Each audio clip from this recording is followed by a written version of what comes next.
அஸ்ஸலாமு அலைக்கும் வரஹ்மத்துல்லாஹி வபரகாத்துஹு. குர்ஆன் வாழ்வியல் ஆராய்ச்சி வகுப்பு 8வது வகுப்பில் இருக்கிறோம். குர்ஆன் நம்முடைய உள்ளத்தில் இறங்கணும் அப்படின்னா, குர்ஆன் நமக்கு வாழ்வியல் மாற்றத்தை ஏற்படுத்தணும் அப்படின்னா, அதுக்கு பணிவும் ரொம்ப முக்கியமான ஒரு விஷயமாக இருக்கிறது. இப்போ பணிவோட நம்ம குர்ஆனை அணுகும்போது தான் அந்த குர்ஆன் நமக்கு தேவையான அனைத்து விஷயங்களையும் நமக்கு கொடுக்கும், அதனுடைய பொக்கிஷங்களை நமக்காக திறக்கும். இப்போ பணிவு இல்லாமல் ஆணவம் கொண்டு நம்ம குர்ஆனுக்கு எதிராக நின்றோம் அப்படின்னா, குர்ஆனால் நமக்கு எந்த ஒரு விஷயத்தையும் கற்றுக்கொள்ள முடியாது. அது நம்முடைய வாழ்க்கையில் எந்த ஒரு மாற்றத்தையும் ஏற்படுத்தாது. அல்லாஹ் சொல்கிறான், 2வது அத்தியாயம் 257 வசனத்திலிருந்து 260வது வசனம் வரைக்கும் அல்லாஹ் சொல்லி காட்டுறான். என்ன சொல்கிறான் அப்படின்னா, அல்லாஹ் தான் முஃமின்களுடைய பாதுகாவலன். அவர்களை அந்த முஃமின்கள் அல்லாஹ் இருள்களிலிருந்து ஒளியின் பக்கம் கொண்டு வருகிறான் அப்படின்னு அல்லாஹ் சொல்கிறான். அப்போ முஃமின்களுக்கு பாதுகாவலன் யார் அப்படின்னா அது அல்லாஹ் தான். அல்லாஹ் தான் என்ன பண்ணுறான், இருள்களிலிருந்து ஒளியின் பக்கம் முஃமின்களை கொண்டு வர்றான். இருள்களிலிருந்து ஒளியின் பக்கம் கொண்டு வர்றது அப்படின்னா அறியாமையிலிருந்து அறிவின் பக்கம் கொண்டு வர்றது. அப்புறம் மூடத்தனத்திலிருந்து பகுத்தறிவின் பக்கம் கொண்டு வர்றான். இறை மறுப்பிலிருந்து இறை நம்பிக்கையின் பக்கம் கொண்டு வர்றான். இப்போ இந்த வேலையே அல்லாஹ் யாருக்கு செய்கிறான் அப்படின்னா முஃமின்களுக்கு செய்கிறான். அதுக்கப்புறம் ஆனால் நிராகரிப்பவர்களுக்கு யார் பாதுகாவலர் அப்படின்னா ஷைத்தான்கள் தான் அவருடைய பாதுகாவலர். அப்புறம் அல்லாஹ் சொல்கிறான், நிராகரிப்பவர்களுக்கு ஷைத்தான்கள் தான் அவர்களுடைய பாதுகாவலர்கள். இந்த ஷைத்தான்கள் என்ன பண்ணுவாங்க, அந்த நிராகரிப்பாளர்களை அவர்களை ஒளியிலிருந்து இருளின் பக்கம் அழைத்து செல்றாங்க. இப்போ அல்லாஹ் என்ன பண்ணுறான், முஃமின்களை இருள்களிலிருந்து ஒளியின் பக்கம் அழைத்து செல்றான். ஷைத்தான்கள் நிராகரிப்பாளர்களை ஒளியிலிருந்து இருளின் பக்கம் கொண்டு செல்றாங்க. இதுதான் ஷைத்தான்கள். இப்போ அல்லாஹ் இதை சொல்லி காட்டுறான். அல்லாஹ் தான் முஃமின்களை இருளிலிருந்து ஒளியின் பக்கம் கொண்டு வருவான் அப்படின்னு சொல்லி காட்டிட்டு, அதற்கு உதாரணங்களை அல்லாஹ் 3 உதாரணங்களின் மூலம் அல்லாஹ் நமக்கு தெரிவித்து காட்டுறான். இப்போ 3 உதாரணங்களை கொண்டு அல்லாஹ் நமக்கு அதை தெரிவித்து காட்டுறான். அல்லாஹ் எப்படி இருளில் இருந்து ஒளியின் பக்கம் கொண்டு வராமோ முஃமின்களை அப்படின்னு. முதலாவதா இப்ராஹிம் அலைஹிஸ்ஸலாம் அவங்களுக்கும் அவங்களுடைய காலத்தில் வாழ்ந்த அந்த மன்னன் இருவருக்கும் நடந்த உரையாடல் பற்றி சொல்கிறான். என்ன சொல்கிறான் அப்படின்னா, அல்லாஹ் தனக்கு அரசாட்சி கொடுத்ததின் காரணமாக ஆணவம் கொண்டு இப்ராஹிமிடத்தில் அவருடைய இறைவனை பற்றி தர்க்கம் செய்தவனை நபியே நீர் கவனித்தீரா? இப்ராஹிம் கூறினார், எவன் உயிர் கொடுக்கவும் மரணம் அடையும்படியும் செய்கிறானோ அவனே என்னுடைய இறைவன் என்று. அதற்கு அந்த ஆணவம் கொண்ட மன்னன் என்ன சொல்கிறான், நானும் உயிர் கொடுக்குறேன், மரணம் அடையும்படி செய்கிறேன் என்று கூறினான். அப்போ இப்ராஹிம் அலைஹிஸ்ஸலாம் சொல்கிறாங்க, திட்டமாக அல்லாஹ் சூரியனை கிழக்கில் உதிக்க செய்கிறான், நீ அதை மேற்கு திசையில் உதிக்க செய் என்று அல்லாஹ்வை நிராகரித்த அவன் வாயடைப்பட்டு போனான். இப்போ அல்லாஹ் அநியாயம் செய்யும் கூட்டத்தாருக்கு நேர்வழி காண்பிப்பதில்லை அப்படின்னு அல்லாஹ் இந்த வசனத்தில் நமக்கு சொல்கிறான். இந்த விஷயத்தை முதலாவது நிகழ்ச்சியாக அல்லாஹ் சொல்லி காட்டுறான். என்னென்னா, அந்த இப்ராஹிம் அலைஹிஸ்ஸலாம் அவங்க சொல்கிறாங்க, அல்லாஹ் தான் உயிர் கொடுக்குறான், மரணிக்க செய்கிறான் அப்படின்னு சொல்லும்போதே அந்த மண்ணை ஆணவத்தில் சொல்கிறான், நானும் தான் உயிர் கொடுக்குறேன், மரணம் அடைய செய்கிறேன் அப்படின்னு சொல்லும்போதே இப்ராஹிம் அலைஹிஸ்ஸலாம் கேட்குறாங்க, இறைவன் சூரியனை கிழக்கில் உதிக்க செய்யலாம், உன்னால் முடிஞ்சால் நீ மேற்கில் உதிக்க செய் அப்படின்னு சொல்லும்போது அவனுக்கு என்ன பேசணுன்னே தெரியல, அப்படியே வாயடிச்சு போயிடுறான். அப்போ அவனுக்கு உண்மை என்ன அப்படின்னு விளங்குது, இருந்தாலும் அவன் நேர்வழிக்கு வரலை. இரண்டாவதாக அல்லாஹ் சொல்கிறான், ஒரு கிராமத்தை கடந்து சென்ற ஒரு நல்ல மனிதர் பற்றி எல்லாம் உதாரணமாக கூறான். அந்த கிராமம் அடியோடு வீழ்ந்து கிடக்குது. இப்படி வீழ்ந்த பிறகு எப்படி உயிர் கொடுப்பான் என்று அந்த நல்லடியார் ஒரு கேள்வி எழுப்புறாரு. அந்த கேள்விக்காக வேண்டி அல்லாஹ் அவரையே ஒரு டெமோவாக 100 ஆண்டுகள் மரணிக்க செய்து பின்னர் உயிர் கொடுத்து எழுப்பி எப்படி எழுப்பியிருக்கான் பாரு அப்படின்னு 2வது நிகழ்ச்சியாக அல்லாஹ் சொல்லி காட்டுறான். அடுத்து 3வதா இப்ராஹிம் அலைஹிஸ்ஸலாம் அவர்கள் அல்லாஹ்விடம் கேட்குறாங்க, யா அல்லாஹ் நீ எப்படி உயிர்ப்பிக்கிற, அதை கொஞ்சம் எனக்கு காட்டேன் அப்படின்னு கேட்குறாங்க. அல்லாஹ் கேட்குறான், நீ நம்பலையா? அதுக்கு இப்ராஹிம் அலைஹிஸ்ஸலாம் சொல்கிறாங்க, இல்லை நான் நம்புகிறேன்.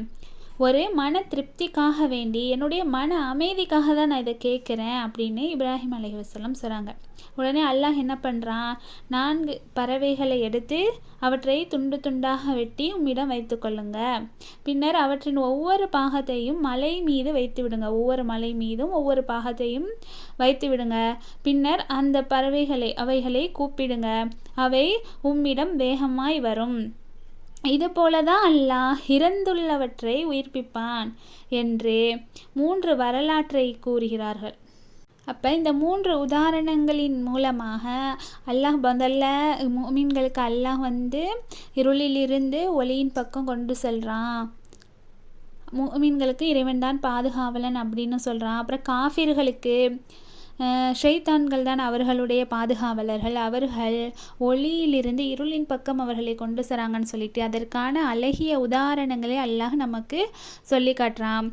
முதலாவது, அந்த ஆணவம் கொண்ட மன்னர் இப்ராஹிம் அலைஹிஸ்ஸலாம் அவங்க கிட்ட கேள்வி எழுப்புறாங்க. அப்போ உன்னால் முடிஞ்சால் நீ சூரியனை மேற்கில் உதிக்க செய்யணும் சொல்லும்போது அவனுக்கே உண்மை விளங்குது. சத்தியத்தை அவனுக்கு தெரிஞ்சும் அதை ஏற்றுக்கொள்ள மனம் வரலை. காரணம், அவனுடைய உள்ளம் இறுகி போன உள்ளமாக இருந்திருக்கு. இப்போ இறுகி போன உள்ளங்களுக்கு நேர்வழி கிடைக்கல. ஆணவத்தோடும் அகம்பாவத்தோடும் இருக்கிறவனுக்கு நேர்வழி கிடைக்கல. இது முதலாவது மூலமாக நம்ம தெரிந்து கொள்ள வேண்டிய ஒரு விஷயம். அடுத்து, இரண்டாவது, அந்த நல்ல மனிதர் அவருக்கு ஆணவம் கிடையாது, அகம்பாவம் கிடையாது. ஒரு இயல்பாக ஒரு மனிதருக்கு வரக்கூடிய ஒரு சந்தேகம், அது எப்படி இறந்ததுக்கப்புறம் உயிர் பெற்று எழுவாங்க அப்படிங்கிற அந்த சந்தேகம், மனதிற்குள்ள ஒரு கேள்வி அந்த மனிதருக்கு இருந்துச்சு. இதெல்லாம் எப்படி நடக்குது அப்படின்னு அந்த சந்தேகத்தை நிவர்த்தி பண்ணணும்னு ஆரம்பிக்கிறாங்க. இந்த கேள்வியை பார்த்தோம் அப்படின்னா, மக்கள் எந்த கேள்வி கேட்டாங்களோ, அதாவது அதற்கு முன்னாடி வாழ்ந்த நபிமார்களிடத்தில் நபியை மறுத்தவர்கள் என்ன கேள்வியாக முன் வச்சாங்களோ அந்த கேள்வி தான் இது. அது எப்படி இறந்தவர்களை அல்லாஹ் உயிர்ப்பிப்பான் அப்படின்னு சொல்லிட்டு. நபிமார்களை மறுத்தவர்கள் என்ன கேட்குறாங்க, இறந்து எலும்புகளாக மக்கி போன பிறகும் மீண்டும் உயிர்ப்பித்து எழுப்ப முடியுமா? அது எப்படி சாத்தியம்? அது எப்படி முடியும் அப்படின்னு கேலி கிண்டல் செய்கிற விதமாக, நையாண்டி செய்கிற விதமாக ஒரு கேள்வியை நிராகரிப்பாளர்கள் கேட்குறாங்க. அதுக்கு தான் அல்லாஹ் அவர்களை வாய் அடைக்கும் விதமாக பதில் சொல்கிறான். ஏற்கனவே முதல்ல படைத்த இறைவனுக்கு மீண்டும் படைக்கிறது என்ன கஷ்டமா அப்படின்னு அல்லாஹ் பதில் சொல்கிறான். ஆனாலும் அவர்களுக்கு அந்த உண்மையை ஏற்றுக்கொள்ள மனம் வரலை. அவர்களுக்கு நேர்வழி கிடைச்சதா அப்படின்னு பார்த்தா கிடைக்கல. ஆனால் அந்த நல்லடியாரும் அதே கேள்வியை தான் கேட்குறாங்க. இவங்க ஆணவத்தோடு கேட்கல, அகம்பாவத்தோடு கேட்கல. எப்படி அவங்களுக்கு ஒரு இயல்பான ஒரு சந்தேகம், அந்த சந்தேகத்தை போக்கணும் அப்படிங்கிறதுக்காக கேட்குறாங்க. அதனால் அல்லாஹ் அவரையே ஒரு டெமோவாக பயன்படுத்தி இது மாதிரி 100 வருஷம் அவங்கள மரணிக்க செஞ்சுட்டு பிறகு எழுப்பி அவங்கள்ட்டையே கேட்குறான். அவங்க ஒன்றும் புரியாமல் நிற்கிறாங்க. அவர்களுடைய உணவை காட்டி, அவர்களுடைய அந்த கழுதையை காட்டி, அவர்களுடைய அந்த பானத்தை காட்டி, இதை அல்லாஹ் அவர்களுக்கு விலக்கி தரான். இப்படி தான் இறைவன் இறந்தவர்களை உயிர்ப்பிப்பான் அப்படின்னு. அப்போ அவங்க உண்மையை விளங்கி அல்லாஹ்வை புகழ்கிறாங்க. அடுத்தது, மூணாவதாக இப்ராஹிம் அலைஹிஸ்ஸலாம் அவர்களுடைய சம்பவத்தை அல்லாஹ் சொல்லி காட்டுறான். இப்ராஹிம் அலைஹிஸ்ஸலாம் அவங்களுக்கு சந்தேகமும் கிடையாது, நெருடலும் கிடையாது, எப்படி நடக்கும் அப்படிங்கிற யோசனையும் கிடையாது. அதையும் தாண்டி அவர்களுடைய உள்ளம் விரிவடையணும். அந்த அல்லாஹ்வுடைய அற்புதங்களை பார்த்து அவர்களுடைய உள்ளம் விரிவடையணும்னு ஆசைப்படுறாங்க. அல்லாஹ்வுடைய அற்புதங்களை தம் உள்ளம் அமைதி பெறணும், அதன் மூலம் நம்முடைய உள்ளம் அமைதி அடையணும் அப்படின்னு இப்ராஹிம் அலைஹிஸ்ஸலாம் விரும்புகிறாங்க. அதுக்காக இப்ராஹிம் அலைஹிஸ்ஸலாம் அல்லாஹ்விடம் கேட்குறாங்க, நீ எப்படி எல்லாம் உயிர்ப்பிப்ப இறந்தவர்களை? இப்போ அல்லாஹ் இந்த பறவைகளை வைத்து அவர்களுக்கு விலக்கி தர்றான். அப்போ இந்த 3 சம்பவங்களின் வாயிலாக நம்ம தெரிந்து கொள்ளக்கூடிய ஒரு விஷயம் என்ன அப்படின்னா, நம்ம எப்படி பணிவோடு இருக்கிறோம். ஒரு விஷயம் நார்மலாக வரக்கூடிய ஒரு சந்தேகம் நமக்கு வருது அப்படின்னா, அதை எப்படி பணிவோடு நம்ம எதிர்கொள்கிறோம், அல்லாஹ்விடம் எப்படி நம்ம பணிவோடு அந்த சந்தேகத்தை நிவர்த்தி பண்ண சொல்லி கேட்குறோம். ஆணவத்தோடு அகம்பாவத்தோடு நம்ம ஒரு கேள்வியை கேட்கும்போது அதற்கு பதில் கிடைக்காது. ஆனால் அதே ஒரு விஷயத்த பணிவோடு நம்ம அல்லாஹ்ட்ட வேண்டி கேட்டோம் அப்படின்னா நமக்கு அல்லாஹ் அதற்கான பதில்களை நமக்கு தருவான். இப்போ நம்ம குரானுக்குள்ளே போகிறதுக்கு முன்னாடி நம்முடைய உள்ளம் பணிவோடு ஆணவம் இல்லாமல் அகம்பாவம் இல்லாமல் ஏற்றுக்கொள்ளக்கூடிய ஒரே பக்குவத்தோடு இருக்க வேண்டும். இப்ராஹிம் அலைஹிஸ்ஸலாம் அவர்களுடைய உள்ளம் போல அந்த நல்ல மனிதர், அந்த கிராமத்தை கடந்து சென்ற நல்ல மனிதர் அவர்களுடைய அந்த உள்ளம் போல நம்முடைய உள்ளம் இருக்கணும், பணிவு இருக்கணும். அப்போ தான் அந்த குர்ஆன் நமக்கு அதனுடைய பொக்கிஷங்களை திறந்து காட்டும். இல்லாவிட்டால் நமக்கு குர்ஆனின் மூலம் எந்த ஒரு வாழ்வியல் மாற்றம் ஏற்படாது, எந்த ஒரு பொக்கிஷங்களையும் நமக்கு திறக்காது என்பதை நம்ம இதன் மூலம் தெரிந்து கொள்கிறோம். அடுத்ததாக அல்லாஹ் சொல்கிறான், குர்ஆனுக்குள்ளே நம்ம நெருங்கணும் அப்படின்னா அதற்காக சில குவாலிட்டிகள் நமக்கு இருக்கணும். அந்த குவாலிட்டி இருந்தால் தான் நம்ம குர்ஆனுக்குள்ளே நெருங்க முடியும், இல்லைன்னா குர்ஆனுக்குள்ளே நெருங்க முடியாது. அது என்ன குவாலிட்டி? அல்லாஹ் சொல்கிறான், சூரா ஃபாத்திஹாவில் நேரான வழியை காட்டி இஹ்தின ஸிராத்தல் முஸ்தகீம் என்று நம்ம கேட்குறோம். யா அல்லாஹ் நீ எனக்கு நேரான வழியை காட்டிக்கொடு அப்படின்னு சூரா ஃபாத்திஹாவில் நம்ம கேட்குறோம்.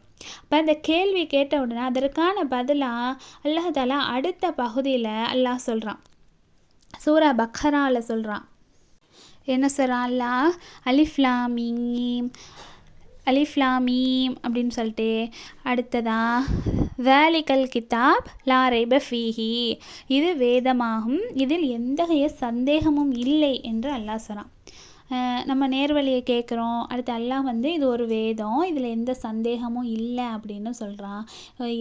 இது சந்தேகத்திற்கே இடமில்லை, இது அல்லாஹ்விடமிருந்து வந்த வேதம் தான் அப்படின்னு அல்லாஹ் நமக்கு சொல்லி காட்டுறான். இப்போ குர்ஆனை படிக்கிறோம், குர்ஆன் சந்தேகம் இல்லை அப்படின்னு சொல்கிறாங்க அப்படின்னா எல்லாரும் நேர்வழி அடைய வேண்டுமே, இந்த குர்ஆனை படிக்கிற எல்லாருக்கும் அந்த நேர்வழி கிடைக்கணுமே அப்படின்னு நம்மளுக்கு ஒரு கேள்வி எழும்பும். அப்போ இந்த குர்ஆனை எத்தனையோ பேர் படிக்கிறாங்க, எத்தனையோ பேர் வாசிக்கிறாங்க, ஆனால் எல்லாருக்கும் நேர்வழி கிடைக்கிறது இல்லையே, எல்லாருமே ஏற்றுக்கொள்வது கிடையாதே. இது நேர்வழி தான் காட்டும், இது சந்தேகம் இல்லாத வேதம்னா உலகத்தில் எல்லாருமே முஸ்லீம்களாக தானே இருக்கணும் அப்படிங்கிற கேள்வி நமக்கு ஓடிக்கொண்டே இருக்கும். அதற்கு காரணம் என்ன அப்படின்னா இதற்கான பதிலை அடுத்த வசனத்தில் அல்லாஹ் சொல்லி காட்டுறான், ஹுதல்லில் முத்தகீன். அப்போ இது யாருக்கு நேர்வழி காட்டும் அப்படின்னா முத்தகீன்களுக்கு தான் நேர்வழி காட்டும், இறை எச்சமுடையவர்களுக்கு தான் நேர்வழி காட்டும் அப்படின்னு சொல்கிறான். இப்போ முத்தகீன்கள் அப்படின்னா யார் அப்படின்னு அடுத்த கேள்வி நமக்கு வரும். பொதுவாக முத்தகீன் அப்படின்னாலே சாதாரணமாக நம்ம இறைச்சமுடையவர்கள் அப்படின்னு தான் மொழிபெயர்த்து சொல்லுவோம். முத்தகீன்னா இறைச்சமுடையவர்கள் அப்படின்னு. இப்போ முத்தகீன் அப்படின்னா என்ன அப்படின்னா இத்தகா என்ற வேர் சொல்லிலிருந்து வந்தது தான். அப்போ இத்தகா என்பதுடைய வேர் சொல்லு வக்கா என்று சொல்லப்படும்.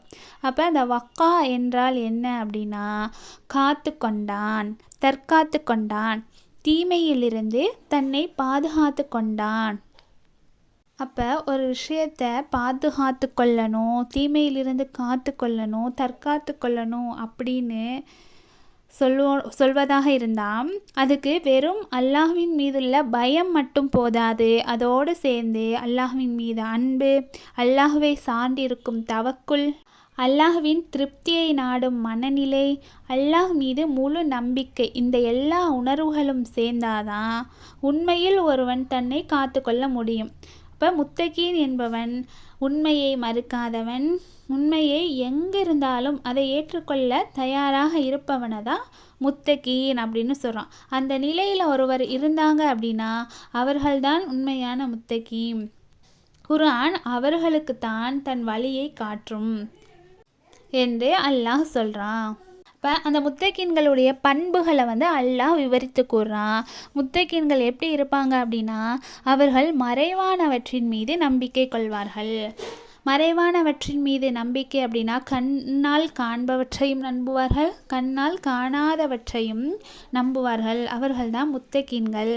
அல்லாஹ்வை நம்புறது, மலக்குமார்களை நம்புவது, வேதங்களை நம்புவது, நபிமார்களை நம்புவது, விதியை நம்புவது, மறுமையை நம்புவது, இப்படி ஈமான் கொள்ளக்கூடிய அந்த 6 அம்சங்களையும் ஒரு நம்பிக்கை கொள்ள வேண்டிய விஷயமா இருக்குது. இப்போ மறைவானவற்றின் மீது நம்பிக்கை கொள்வார்கள், அவர்கள்தான் முத்தகீன்கள் என்று அல்லாஹ் சொல்கிறான். அடுத்ததாக முத்தகீன்களுடைய பண்பு என்ன அப்படின்னா, தொழுகையை கடைப்பிடிப்பார்கள். அப்போ தொழுகையை கடைப்பிடிப்பார்கள், இன்னும் அவர்களுக்கு அளித்தவற்றிலிருந்து நல்ல வழியில் செலவும் செய்வார்கள் என்று அல்லாஹ் சொல்கிறான். அப்போ முத்தகீன்கள் மறைவானவற்றை நம்புவார்கள், அவர்கள் தொழுகையையும் கட்டாயமாக கடைப்பிடித்து தொழுவார்கள். அடுத்து அல்லாஹ் அவர்களுக்கு வழங்கியதிலிருந்து நல்வழியில் செலவு செய்வார்கள் என்று. இப்போ அல்லாஹ் அவர்களுக்கு என்னென்ன விஷயங்களெல்லாம் வழங்கியிருக்கிறானோ, வெறும் பொருள் மட்டும் அல்லாஹ் பொருளாதாரத்தை ஒருவருக்கு கொடுத்து அந்த பொருளாதாரத்தை தான் செலவு பண்ணணும் அப்படின்னு கிடையாது. அல்லாஹ் நமக்கு என்ன வழங்கியிருந்தாலும் உடல் ஆரோக்கியத்தை வழங்கியிருக்கிறான். அந்த உடல் ஆரோக்கியத்தின் மூலம், நம்முடைய உடல் உழைப்பின் மூலம் மற்றவர்களுக்கு உதவி செய்வது, நம்மளுக்கு கல்வி ஞானத்தை வழங்கியிருக்கிறான், அந்த கல்வி ஆற்றலை மற்றவர்களுக்கு கற்றுக் கொடுப்பது, நம்மளுடைய பொருளாதாரத்தை செலவழிப்பது, நம்முடைய நேரங்களை செலவழிப்பது மற்றவர்களுக்காக நல்ல வழி. இப்படி அல்லாஹ் நம்மளுக்கு வழங்கியிருக்கக்கூடிய ஒவ்வொன்றிலும் நல்லவற்றை செலவு செய்வார்கள். இவர்கள்தான் முத்தகீன்கள் என்று அல்லாஹ் நமக்கு விவரித்து கூறுகிறான். அடுத்து நமக்கு வழங்கப்பட்டுள்ள அனைத்து வணக்க வழிபாடுகளும் சரி, அதே தக்வாவோடு தான் பிணைக்கப்பட்டிருக்கு. தக்வா இல்லாமல் நம்ம ஒரு விஷயத்தை செய்கிறோம் அப்படின்னா அந்த ஒரு அமல் வந்து நம்மளுக்கு பலன் தராமல் போகணும். இப்போ தொழுகிறோம், தக்வா இல்லை, வெறுமனே தொழுகிறோம் அப்படின்னா அதனால் எந்த ஒரு பலனும் கிடையாது. நோன்பு நோக்கிறோம் ஆனால் தக்வா இல்லை, நோன்பு நோக்கிறோம் அப்படின்னா அதனால் எந்த ஒரு பலனும் கிடையாது. அதே போல் தான் நம்ம செய்யக்கூடிய ஒவ்வொரு அமல்களும் வணக்க வழிபாடுகளும் தக்வாவோடு பிணைக்கப்பட்டுள்ளதை நம்ம வந்து தெரிந்து கொள்ளணும். அப்போ முத்தகீன்கள் அப்படின்னா என்ன, அவங்க அல்லாஹுடைய நேசர்களாக இருப்பாங்க. முத்தகீன்களாக இருக்கிறவங்க அல்லாஹுடைய நேசர்களாக இருப்பாங்க. அல்லாஹுடைய நேசர்களுக்கு அவர்களுக்கு அல்லாஹ் வந்து குர்ஆனில் சொல்லி காட்டுறான். 10வது அத்தியாயம் 62, 63வது வசனங்களில் சொல்கிறான், அல்லாஹ்வின் நேசர்களுக்கு பயமும் இல்லை, கவலையும் இல்லை, அவர்கள் ஈமான் கொண்டவர்கள், அவர்கள்தான் தக்வா உடையவர்கள் என்று அல்லாஹ் சொல்கிறான். இப்போ அல்லாஹுடைய நேசர்களாக ஆக வேணும் அப்படின்னா ஈமான் கொண்ட பிறகு தக்வா உடையவர்களாக இருக்கணும். அவங்க வந்து அல்லாஹுடைய நேசர்களாக இருப்பாங்க. அப்படி அதுக்கப்புறம் நம்முடைய தக்வா, அந்த தக்வா வந்து நம்முடைய செயல்களில் வெளிப்படணும். அல்லாஹ் 2வது அத்தியாயம் 177வது வசனத்தில் சொல்கிறான், புண்ணியம் என்பது உங்கள் முகங்களை கிழக்கிலோ மேற்கிலோ திருப்பிக் கொள்வது கிடையாது.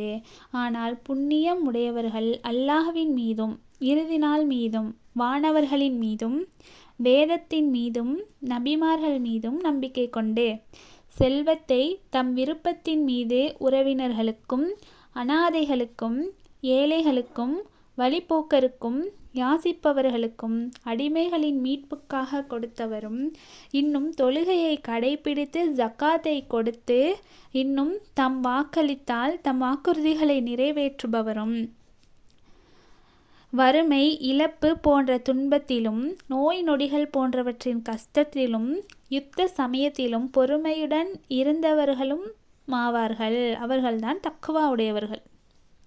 அத்தகையோர்தான் உண்மையாளர்கள், இன்னும் அவர்கள்தான் இறைவனை அஞ்சியவர்கள் என்று அல்லாஹ் சொல்கிறான். அப்போ இதெல்லாம் தக்வா உடையவர்களுடைய பண்புகள் என்று அல்லாஹ் குர்ஆனில் நம்மளுக்கு விளக்கி காட்டுறான்.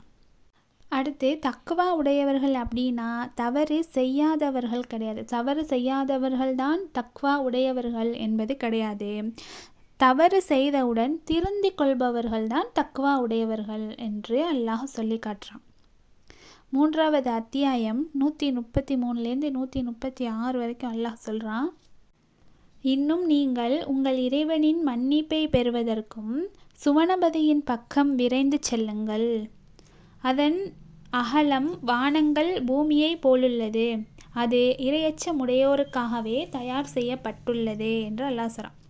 இப்போ இரையச்சமுடையோர் எத்தகையவர்கள் என்றால், அவர்கள் இன்பமான செல்வ நிலையிலும் துன்பமான ஏழ்மை நிலையிலும் இறைவனின் பாதையில் செலவிடுவார்கள். தவிர கோபத்தை அடக்கிக் கொள்வார்கள். மனிதர்கள் செய்யும் பிழைகளை மன்னிக்கக்கூடியவர்கள். இவ்வாறு அழகாக நன்மை செய்வோரையே அல்லாஹ் நேசிக்கிறான்.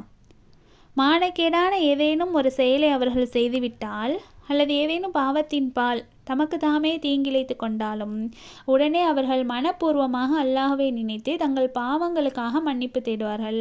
அல்லாஹ்வை தவிர வேறு யார்தான் பாவங்களை மன்னிக்க முடியும்? மேலும் அவர்கள் அறிந்து கொண்டே தாம் செய்திட்ட பாவத்தின் மீது நிலைத்திருக்கவும் மாட்டார்கள். அத்தகையோருக்கு நற்கூலி அவர்களுடைய இறைவனிடமிருந்து மன்னிப்பும் சுவனபதிகளும் ஆகும். அவற்றின் கீழே ஆறுகள் ஓடிக்கொண்டே இருக்கும். அவர்கள் அதில் நிரந்தரமாக இருப்பார்கள். இத்தகைய காரியங்கள் செய்வோரின் கூலி நல்லதாக இருக்கும் அப்படின்னு அல்லாஹ் சொல்கிறான். இப்போ தக்வா உடையவர்கள் யார் அப்படின்னா, பாவங்கள் செய்யாமல் இருப்பவர்கள் தக்வா உடையவர்கள் கிடையாது. ஒரு பாவம் செஞ்சிட்டோம் அப்படின்னா அதுக்காக அவர்கள் அல்லாஹ்விடம் மனம் திருந்தி மன்னிப்பு கேட்டு திரும்ப அந்த பாவத்தின் பக்கம் போகாமல் இருப்பாங்க. அவங்க தான் தக்வா உடையவர்கள். அவர்கள் தான் வெற்றியாளர்கள். அவர்களுக்கு தான் அல்லாஹுடைய மன்னிப்பும் சுவனமும் உண்டு என்று அல்லாஹ் நமக்கு சொல்லி காட்டுறான். அப்போ இதெல்லாம் தக்வா உடையவர்கள் பண்பு என்று அல்லாஹ் நமக்கு சொல்லி காட்டுறான். இப்போ நம்முடைய இலக்கு என்ன அப்படின்னா, இப்போ குர்ஆன் தக்வா பற்றி கற்றுத்தரக்கூடிய அனைத்து பண்புகளையும் நம்முடைய செயல்களில் நம்ம வெளிப்படுத்தணும். எந்தெந்த விஷயங்களெல்லாம் தக்வாவோடு தொடர்புடையது என்று குர்ஆன் நமக்கு கற்றுத்தருகிறதோ அது அனைத்தையும் நம் செயல்களில் வெளிப்படுத்த வேண்டும். அதுதான் நம்முடைய முக்கிய இலக்காக இருக்கிறது. நம் அனைவரும் அல்லாஹ் சொல்லி காட்டக்கூடிய முத்தகீன்களாக தக்வா உடையவர்களாக மாறுவதற்கு என்னென்ன விஷயங்கள் எல்லாம் செய்ய முடியுமோ அதையெல்லாம் செய்வதற்கு அல்லாஹ் நமக்கு அருள் புரிவானாக. அஸ்ஸலாமு அலைக்கும் வரஹ்மத்துல்லாஹி வபரகாத்துஹு.